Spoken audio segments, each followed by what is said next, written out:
Isn't it weird that of all the massive motorcycle manufacturers in India, the first one of them to actually put an electric motorcycle into production was Royal Enfield?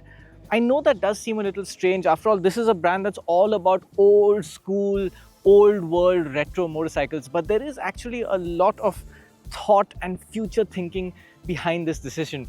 You see, this motorcycle is not meant to be a big seller for Royal Enfield. It's not meant to change their business fortunes in any way.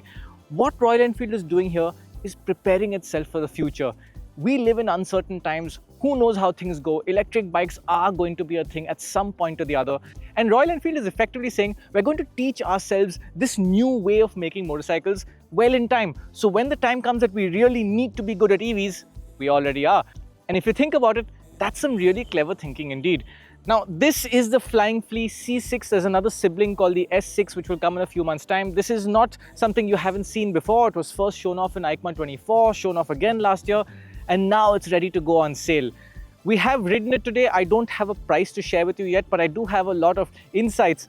And the first thing that I'd love to tell you is that yes, this is a very polarizing looking thing, and it is really quite small. Unlike any Royal Enfield, people associate Royal Enfield for big, bulky, macho things, and this is not. But when you look at it up close, there is real beauty and mechanical beauty, engineering beauty in this motorcycle. Let me give you a few stats. As far as I can tell, there is no steel used in the structural elements of this motorcycle anywhere. The chassis is a forged aluminium exoskeleton. The swing arm is aluminium. This cool girder fork setup, all aluminium as well. This is really unique. It's the first time an Indian manufacturer has done this. The entire battery pack casing is made out of magnesium. TVS and BMW have also put a bit of magnesium componentry on the new F450 GS, and I think we're going to start seeing this material appear more in two-wheelers as they go along. Why is magnesium great? Well, because it's light. It is significantly lighter than aluminium, which so far has been the material of choice for battery packs. There is a extreme case situation where magnesium is a combustible material, and that's why Royal Enfield has very thoughtfully designed this frame to be a sort of exoskeleton protector. This will never really come in contact with the road. It's always going to be the chassis around it that's protecting that and the electronics in there. So yes, the Flying Flea is definitely a tiny motorcycle, but if you're someone who loves engineering and over-engineer things, there is real beauty to take in here. I love watching this mechanism moving when the bike is on the road. It's unlike a telescopic fork. You can actually see the entire suspension setup move. It's really interesting. And in that sense, this is a beautiful bike to take in because the attention to detail is wonderful. In fact, there's very few things that maybe the left side switchgear has a bit mismatch in the plastics. These are pre-production bikes. They'd probably sort that out.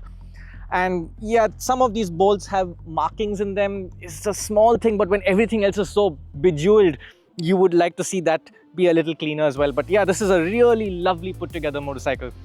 Now, on the topic of it being small, there are two ways to make an EV today. There's the ultraviolet way, which is to put as big a battery pack in there as possible, which is 10 kilowatt hours. That gives you more range, more performance, but it also brings weight. The ultraviolet is nearly 210 kilos. Then there's this way to do it, where you focus on lightweight materials as much as possible and a much smaller battery pack. It's about 3.9 kilowatt hours. And Royal Enfield has taken another approach to how to make an enjoyable EV. I'm not saying one is right or the other isn't, but they both have advantages. This bike is all about lightweight. Lightweight makes it a lot of fun, and it is surprisingly powerful. The motor lives in there. It sends power to the rear via belt drive. It makes a peak power of 15 kilowatts, which is nice, but the continuous power, the nominal power, is 8 kilowatts, and that's quite high. To give you a frame of reference of why that's impressive, the ultraviolet F77's peak output is 30 kilowatts, but its nominal continuous output is only 9.5, and this is 8. So that is really impressive. Now, don't be fooled, the ultraviolet is definitely a quicker motorcycle than this that can go up to 140 kilometers an hour. This does about 115. But the performance on offer to you is really nice. There are 4 riding modes, and there's also a customizable mode where you can set things like turning off the ABS at the rear or reducing the intervention, turning off the rear traction control, and you can also increase the throttle sensitivity. You can increase the power, you can reduce that. You can also increase and play with the regen in 2 different ways. You have braking regen and you also have coasting regen, and you can adjust those things separately. So there is a lot in there in the custom modes, but Even the preset modes, which are rain, city, highway and sport, all are set up in different ways. Some of them have more regen, some of them have more pickup, and the bike does feel different. But what I like is that none of those modes have a silly low speed performance cap. They're not going to restrict you to just 40 kilometers an hour. You could even put it in rain mode and sit on the highway at 60, 70 kilometers an hour. So this is a very usable EV. I really like what they have done with the powertrain. It's also really refined for an EV. Many EVs have some vibration that you will feel in the foot pegs. This really pretty much doesn't. It's fairly loud. You definitely know you're in an EV, but it's not annoyingly loud. And I think that overall motor setup has been executed really well. As for range, it's interesting.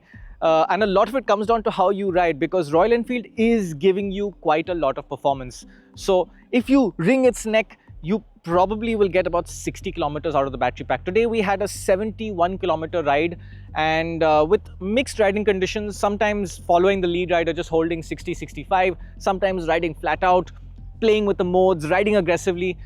I got to the Royal Enfield plant with 11% charge left and I think a range of about 14 kilometers. But I'm sure that if you ride in a normal way, not even slowly, you just ride calmly at 60, 70 kilometers an hour, you'll easily get 100 kilometers out of this battery pack. Royal Enfield calls this a city plus motorcycle.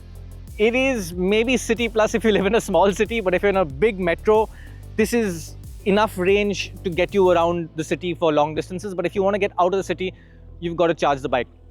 Now, on the topic of charging, they have really put in a lot of thought into the features that they're giving you. And one of the really appreciable features is that it has an onboard charger that is built in there, and it's a fast charger. It's a 2 kilowatt onboard charger. So all you need to do is carry a length of cable with you, which the company will sell you. They'll sell you 2 or 3 different lengths if I'm not wrong.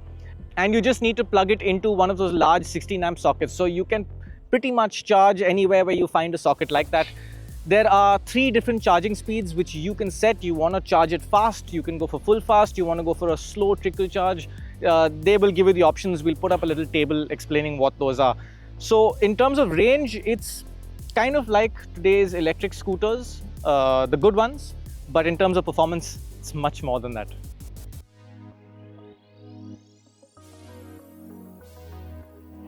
So Royal Enfield's done a great job with the motor and how this thing rides. The chassis is also really quite impressive.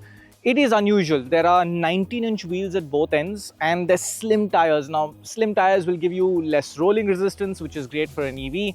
Not very attractive looking, especially from the rear, but it's functional. You also have that very interesting girder fork, and this is a decision that they took right at the beginning of the project, that they wanted to have this old school girder front suspension, but it has been completely re-engineered to feel modern. How does it feel? Well, it's a little strange at the start. I don't know how to describe why it's strange, but it feels a little strange, and maybe there's the visual aspect of watching it move. But once you get used to it, it's really quite good, and in general, the suspension comfort on this bike is nice. There is a sense of plushness to it, which is not something we've seen from most modern Royal Enfields of late. So it's nice that this bike is comfortable, and it's only when you hit a deep, nasty pothole that you will feel it, crash through like any street bike would. But in general, the suspension is really good. The braking setup is also impressive. Both brakes are up on the hand. There is no foot lever, and Royal Enfield says they've done that because they're targeting newer riders with this, people who aren't fixated with the need for a foot brake lever on a motorcycle. There's also another clever thing about that. These footrests can be moved to a forward position. It can be mounted out here or it can be mounted out here depending on what the customer wants. Since there is no brake lever there, it's a much easier thing to do, and it also means that this whole side profile is really clean because there's no brake hoses, nothing coming down here. So there are benefits to it. The braking performance in itself is good, but I find that the rear ABS can get triggered very easily, and that's probably because there's quite a bit of regen going on at the rear wheel.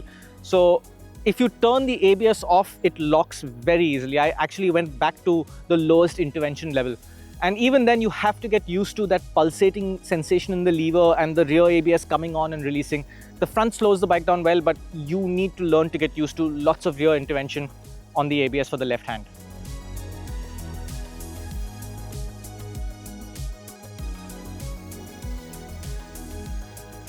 I should also talk about the comfort factor of this motorcycle. As you can see, it is quite small and I'm not very short, but Despite being a little over 6 foot tall, I'm really very comfortable with the rider triangle here. U-turns are not a problem. I fit well on the motorcycle. It is a comfortable bike. But when I looked at the spec sheet, I was a little concerned about shorter riders. This is an 823 seat height, which is quite tall. To show you what it's like, we're going to call Ashley in. He is 5'6" as always. And Ashley is going to demonstrate that it's actually not bad. He can mostly completely flat foot his feet, slightly up on the toes, but very comfortable, and that's because of the shape of the seat. Thanks, Ashley. If you look at it from the top, it is kind of like an overgrown bicycle seat with a lot of padding, and it feels that way when you're riding it as well. Now, for the first 15-20 minutes, it's absolutely okay, but we were on a one and a half hour ride this morning, and that got painful.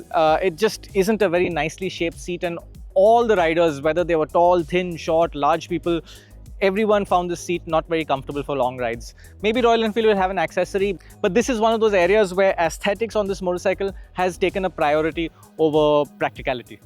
There's also an interesting thing going on with the rear seat. Like we've seen with some other bikes like the Shotgun and things like that, you can take the entire rear seat assembly off and get this very clean front seat only look. And it's an interesting look because most motorcycles have a cantilevered look where the seat is attached on the front and floats on the back. But this bike even floats on the front, so that's a nice design touch. But the rear seat is quirky because it's not very large. So if you're two large individuals, you might be a little cozy with each other. And there's also the fact that the foot pegs are mounted on the swing arm because there's really no place where they could mount the foot peg hangers. And that means that the Pillion's feet are constantly going to be moving with the motion of the swing arm. So Pillions probably may not like that. You could take someone for a short ride, but this is not a Pillion motorcycle. I think we can now move on to features and the sort of technology you get. This is a quantum leap for a Royal Enfield motorcycle. They let us visit the factory this morning. A lot of it we couldn't film, but some of it we could. But basically, they have invested a huge amount of money into this electric powertrain business. There is a massive amount of stuff in their testing labs. They've got some really high-end machines, including 3-axis CT scanners to scan the batteries, and they're really going all out in a quest of giving you a quality experience and also a safe experience. I have seen a few electric startup factories, and the Royal Enfield investment seems to be on a different scale. So they are quite serious about this. So what do you get? Well, the traction control and ABS that I mentioned earlier is actually cornering sensitive. It's got an IMU. You've got the riding modes. You've got everything bespoke and new to this motorcycle. So new lighting all over. That's a new LED headlamp, not related to the other round ones. New tail lamp, new display. This is a 3.5-inch round TFT, kind of like the Himalayan, but it's a new display. It has a nice matte look, very easy to read. Lots of stuff in there. I explained how you could set up the riding modes. There's also interesting switchgear. What I like about it is there's a little rotary dial out here that you can just change the riding mode on the move. You don't even have to close the throttle. You just change as you need, and that is really seamless and enjoyable to use. Very well thought out. What I don't like is that the indicator switch is just a rocker and it's not self-cancelling. So you have to turn on the indicator and then remember to turn it off. There is no physical feedback for like a standard indicator slider switch. There's no click. And that indicator switch is above the enter switch for the rest of the switchgear. So invariably you're pressing the wrong thing and you're constantly looking down to see, have I turned the indicator on? Have I turned it off? It looks nice, but it could be a lot more ergonomic. That brings me to my other complaint with the display. Again, it looks nice, but there is a lot of stuff happening within the menus and it's not exactly intuitive with how to navigate those menus. I have sort of struggled with it today. I think as you spend more time with the bike, you'll figure it out, but the whole switchgear setup could be a little more rich in feedback and make this a little easier to use. I think that's an area that Royal Enfield has some work to do. But beyond that, yeah, you've got keyless start. There is no key at all. You can have a proximity key based off the app, or you can use a pin start like Ola does. You have a little charging flap out here where you have a wireless charger for your phone that sits in there. That's a good thing because like on the Himalayan, you can cast your maps from Google Maps onto this display. But also like on the Himalayan, you need to keep the phone screen on. Having it charging and hidden in there is a better solution than the Himalayan. Royal Enfield tells us that they are working on trying to fix that solution of having to close the phone screen. But as of now, you need to keep it on. it's nice that it's safely housed in there. Overall, like I mentioned, quality, everything seems nice. Small details, this stay for the rear fender is again forged aluminium, it's braced on the inside, and this itself is plastic, so it's not a very heavy setup and it feels quite solid. The whole bike feels solid. That's what we can tell you today. Some of these features on this bike are not yet fully active. We didn't get to experience the mobile app. The company says that will be ready by the time this bike starts reaching customers in April. On that topic, they're going to start, like all EV startups, with Bengaluru. Everybody loves Bengaluru for EVs. That will be the first market for the Flying Flea, and then they will slowly progress out to other cities across the country and also take this bike to Europe. Like I mentioned earlier, I don't have a price to give you. I believe it's going to be somewhere in the ballpark between the 450cc singles and the 650cc twins. That is a wide price range. It starts at 2.5 lakhs for the Gorilla and goes up beyond 4 lakhs for the Super Meteor. So where in there the Flying Flea is going to fit will be interesting. If it's under 3 lakhs, I guess that is nice. Let's see if Royal Enfield is able to do that. There's nothing to compare this bike with either in the petrol world or the EV world, and it's not a practical decision. It's not a decision for someone who likes a large motorcycle or a powerful motorcycle, but it's a cool bike. It is quirky, it is different, it feels beautifully made, and if you're someone who likes mechanical watches and spending money on things that you understand and maybe the public doesn't, this is the kind of motorcycle that will appeal to you. I'm curious to see how the Flying Flea does for Royal Enfield and who its customer ends up being, but it is a really interesting bike. And before I sign off, I want to say that I'm even more excited about the Flying Flea S6 because that is the sort of scrambler version of this, and it addresses many of my issues with this bike. It has a different sort of seat. The tail section looks a lot cleaner, and I think that will be great fun when it launches sometime later this year. But for now, that is Royal Enfield's first electric motorcycle. Do let us know what you think of it in the comment section below.